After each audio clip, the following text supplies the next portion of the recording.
Bismillahirrahmanirrahim. Ya Allah, saya ingin berbakti pada ibunda saya. Anda tahu apa yang terjadi? Demi Allah saya katakan, ketika Anda bersabar, ibu saya, Bu, Pak, itu krisis 97, Pak. Waktu krisis, saya masuk pesantren, saya diberikan sempurna bekal seperti anak-anak lain. Rupanya ibu saya sudah tanya kepada santi-santi, orang tuanya, berapa bekal Anda kasihkan? Dikasih yang paling tinggi itu dikasihkan pada kami tiap bulan. Saya terima. Satu kali libur saya pulang dari jauh, ibu saya tersenyum melihat sedang jemur pakaian melihat saya. Begitu saya tiba, kaget saya. Kok pakaian ibu saya, pakaiannya nggak cocok dipakai gitu. Ini bukan pakaian ibu saya, kayak kain pel lah kalau sekarang. Saya masuk ke rumah, saya kejar, saya buka pakaiannya, lemarinya, saya nggak temukan sedikit pun. Saya kejar kakak saya, dia sudah siapkan makan. Kak perempuan kami yang kedua, mana pakaian ibu saya? Perhatikan jawabannya. Dia menangis saat itu. Dia bilang, mama itu telah menjual semua perhiasan dan pakaiannya untuk pendidikan kamu. Jual untuk kita, katanya. Jual. Dan bertahan dengan 150.000 per bulan saat krisis. Jadi rupanya ibu saya itu makan nasi sehari cuma sekali. Beliau mengajar, di berangkat sekolah itu cuma makan pisang, minum kopi, makan nasinya malam. Saya bilang, ya Allah, saya akan ganti baju ibu saya dengan kain ihram dan saya gandeng tangannya di Masjidil Haram. Itu apa yang terjadi? Begitu saya kuliah di Libya, alhamdulillah, saya berangkat, saya mulai mengajar, saya serius belajar. Saat itu kemudian Allah mulai berikan jalan. Saya ingin sungguh-sungguh. Malam saya bangun, saya sholat, saya belajar, saya menghafal Quran, saya belajar riwayat Quran. Sampai puncaknya tiba, saya ditugaskan pemerintah Indonesia saat itu untuk jadi petugas haji di Mekah. Saya telepon ibu saya.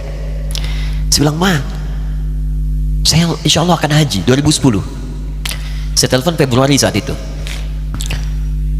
Saya dengar suara, terbayang wajahnya, indah, senyuman, bahagia. Alhamdulillah, nak. Kapan berangkat? Tahun ini insya Allah. Saya bilang, dan saya tidak akan pernah berangkat kecuali mama pun akan berangkat. Terdengar nada pesimis tapi senyum. Dari mana, katanya? Allah akan kasih, saya bilang. Saya sedang bekerja, berusaha karena Allah. Mustahil Allah akan sia-siakan gitu. Berapa butuhnya? Porsinya 25 juta. Kapan harus ada? Bulan Juni. Ya, jadi dari Februari ke Juni itu. Ya, Juli bukan Juni, Juli. Ya, jadi saya masih ingat bulan 7, 5 bulan tuh.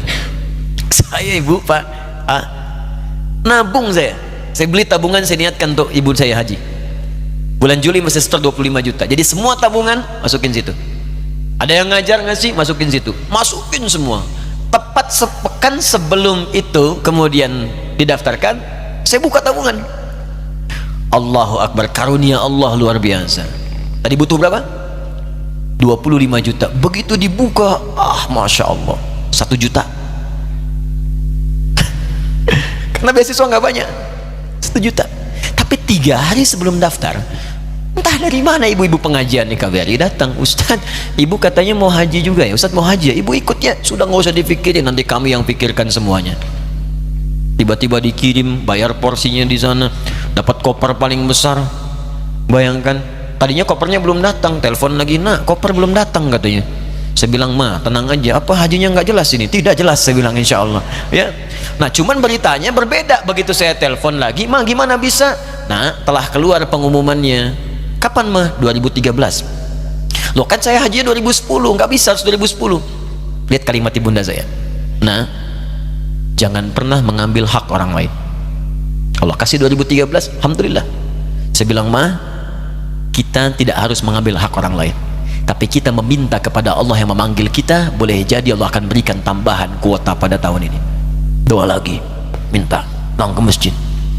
Tiba-tiba ada sidang oki di Istanbul saat itu, keputusan 1.000. Setiap ada 1.000 muslim, 1 kuotanya. Saat itu Indonesia dapat tambahan 22.000, termasuk ibu saya ada di situ. Ya, acara malam Al-Qadar 27 Ramadan, malam masih ingat betul, saya jadi MC dengan rektor pada saat itu. Saya nggak pernah bawa handphone, tiba-tiba handphone itu saya bawa, berbunyi kemudian telepon itu. Saya minta pada rektor izin, saya angkat dulu, diperkenankan. Saya kemudian ke belakang masjid, saya angkat. Tiba-tiba saya dengar suara sudah menangis. Nah, katanya, kenapa Ma? Alhamdulillah mama bisa haji. Ternyata kuota itu termasuk ibu saya 5 bulan Pak, pena biasa, nggak bayar tambahan, nggak ada macam-macam, bisa berangkat. Begitu saya berangkat duluan, saya tungguin betul di apartemennya, di maktabnya sampai datang. Begitu sudah datang, saya nggak sapa, saya lihat dari jauh. Bahagianya saya bisa mengganti pakaian tadi yang lusuh dengan kain ihram. Saya perhatikan, saya ikuti dari belakang, di lift saya ikuti, di jalan saya ikuti. Begitu sampai Masjidil Haram, saya gandeng tangannya. Ma, kita sama-sama. Labbaik Allahumma labbaik, labbaik la syarika lak labbaik. Saya tawaf, saya gandeng ibu saya lindungi supaya dapat kenikmatan dalam tawafnya. Begitu saya rasakan bagaimana Sayyidah Hajar bekerja keras untuk Ismail. Saya balas di situ, saya gandeng tangan yang kanan, saya minta pada Allah, muliakan ibu saya ya Allah, muliakan ibu saya, muliakan, berikan saya kesempatan membahagiakannya. Cuman yang kanan digandeng, yang kiri kosong karena sudah tidak ada.